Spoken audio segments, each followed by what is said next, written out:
The video will be telling you some major concepts being discussed in psychoanalysis theory that was proposed by Sigmund Freud. Sigmund Freud was an Austrian neurologist and he was the same person who first diverted the attention toward unconscious mind. इसके पहले unconscious mind पे ज़्यादा काम नहीं किया जा रहा था.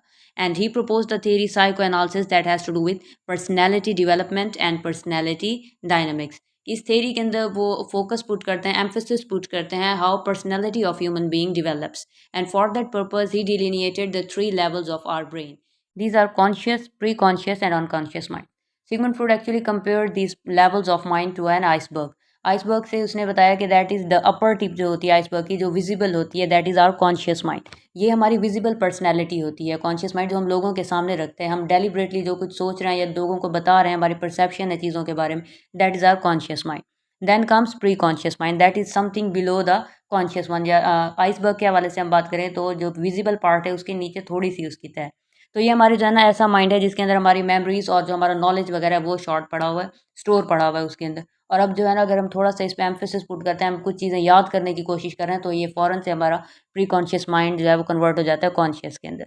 Then comes unconscious mind, the whole game player. Actually जो है ना यही अनकॉन्शियस ही माइंड होता है जिसको फ्राउड ने सबसे ज़्यादा डिस्कस किया था और यही एक्चुअली रोल प्ले करता है आपकी पर्सनैलिटी के अंदर. तो इसके अंदर जी हमारी आ जाती हैं हिडन डिज़ायर्स. अब हिडन डिज़ायर्स के अंदर हमारे फेयर्स हो सकते हैं, हमारे वायलेंट मोटिव्स हो सकते हैं, हमारे इमोरल अरेजेस हो सकती हैं और बहुत कुछ हो सकता है. तो अनकॉन्शियस माइंड जो है ना हमारा ऐसा माइंड होता है जिसको हमने most of the time suppress करके रखा होता है, रिप्रेस्ड करके रखा होता है. हम लोगों के सामने उसको नहीं लाना चाह रहे होते, हम इसको कॉन्शियस के अंदर नहीं लाना चाह रहे होते. Freud was of the opinion कि our conscious behaviour is only the visible 10% of our psyche. सिर्फ 10% जो विजिबल होता है वो कॉन्शियस होता है. And the deeper drivers of our behaviour the other 90% lie submerged and that is our unconscious और subconscious mind. Further in the theory, Sigmund Freud tells us more about the human personality by delving into three different components of the mind that are id, ego and superego. Ego क्या होता है जी? Sorry, id से start करते हैं. id is the instant gratification of our desires. कि id जो है ना वो क्या कहता है कि अगर आपको कोई चीज़ चाहिए तो वो फ़ौरन चाहिए, बाय हुक और बाय क्रूक वो चीज़ आपको चाहिए. The next one is super ego. Super ego is actually anti id. जिस तरह से ईड को जो है ना आपको इंस्टेंट ग्रेटिफिकेशन चाहिए, सुपर ईगो कहता है कि आप स्ट्रिक्टली मॉरल वैल्यूज़ को फॉलो करो, जो भी आपकी वैल्यूज़ हैं उनको फॉलो करो. जैसे और ईगो की अगर हम बात करें that is in between them. जैसे आपको एग्जांपल में भी नज़र आ रहा है कि ईट कह रहा है I want it now and super ego कह रहा है you can't have it, it's not right, क्योंकि ये मॉरल वैल्यूज़ को बहुत करता है. और ये जो ईगो होता है that is in between them कि अगर पॉसिबल है तो हो जाएगा, अगर पॉसिबल नहीं है तो नहीं होगा. तो actually Sigmund Freud was of the opinion कि यही जो आपकी इन तीनों चीज़ों का ईड, ईगो एंड सुपर ईगो का इंटरेक्शन है एंड इनके दरम्यान में जो कॉन्फ्लिक्ट्स हैं that actually creates the human personality. किसी के अंदर ईड अगर डोमिनेट है तो उसकी अलग एक पर्सनैलिटी होगी, किसी के अंदर सुपर ईगो डोमिनेटेड होती है तो उसकी अलग एक personality. And same is the case कि एक एवरेज ह्यूमन बीइंग या नॉर्मल ह्यूमन बीइंग ज़्यादातर ईगो के साथ अपनी पर्सनैलिटी को मेंटेन रखते हैं. And now, if there is some imbalance between the id and superego, or maybe there is any conflict, so it results in anxiety, depression, and something like that. तो जब ये situation create हो जाती है, एक conflict create हो जाता है ईगो और सुपर ईगो के दरमियान में, तो Sigmund Freud of the opinion तब इंसान जो है ना वो मूव करता है टुवर्ड डिफेंस मैकेनिज्म.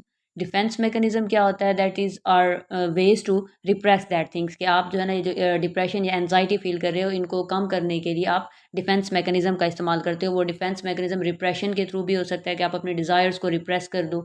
वो आप किसी बाहर दोस्त से मिलने जा सकते हो, इस फॉर्म में भी हो सकता है. आप एक्सरसाइज कर सकते हो, ड्रग्स लेना स्टार्ट कर सकते हो, कुछ भी हो सकता है. तो these all things move under the category of defence mechanism. Further in the theory, he discussed the psychosexual development of human being and he delineated five parts of it, or we may say the five stages of it. First one is oral stage जिसमें बच्चा जो है ना पहले 1.5 साल के अंदर मुंह के थ्रू खाना या स्वेलो करना सीखता है. The next one is anal stage जिसमें वो अपनी बाउल मूवमेंट्स को कंट्रोल करना और जब जो है ना ही फील्स लाइक टॉयलेट तो वो अपने पेरेंट्स को बताता है, ये चीज़ें सीखता है. Third one is failure stage that is from 3 to 6. इसके अंदर जो है ना वो बेसिक अपने जेंडर को डेवलप कर रहा होता है और ज़्यादातर जो अपोजिट सेक्स का पेरेंट होता है उसके साथ इंटरेक्शन ज़्यादा हो जाती है. कि अगर जो है ना वो लड़की है तो उसकी अपने फादर के साथ इंटरेक्शन ज़्यादा होती है, लड़का है तो मदर के साथ इंटरेक्शन ज़्यादा होती है. The next one is latency stage that is from 6 years till puberty. इसमें जो है ना वो बच्चा बेसिक सोशल जो इंस्टीट्यूशंस हैं उनके अंदर सर्वाइव करना सीख रहा होता है, दोस्त बनाना, फैमिली मेम्बर से मोहब्बत करना, भी उसके अंदर सेक्सुअल डिज़ायर्स इमर्ज नहीं हुई होती. उसके बाद आती है जी genital stage that is from puberty to onward जिसके अंदर वो जो है ना अपनी एक सेक्सुअल डेवलपमेंट करता है, अपने जेंडर के हवाले से, और फिर जो है ना वो उनकी डिफरेंट इंटीमेसीज और डिफरेंट रिलेशनशिप्स बनाने में, सेक्सुअल रिलेशनशिप्स बनाने के अंदर वो इन्वॉल्व होता है. And that was the very brief concept of the theory. I hope you got it as a basic concept. And if you like the content, don't forget to subscribe the channel. Thank you.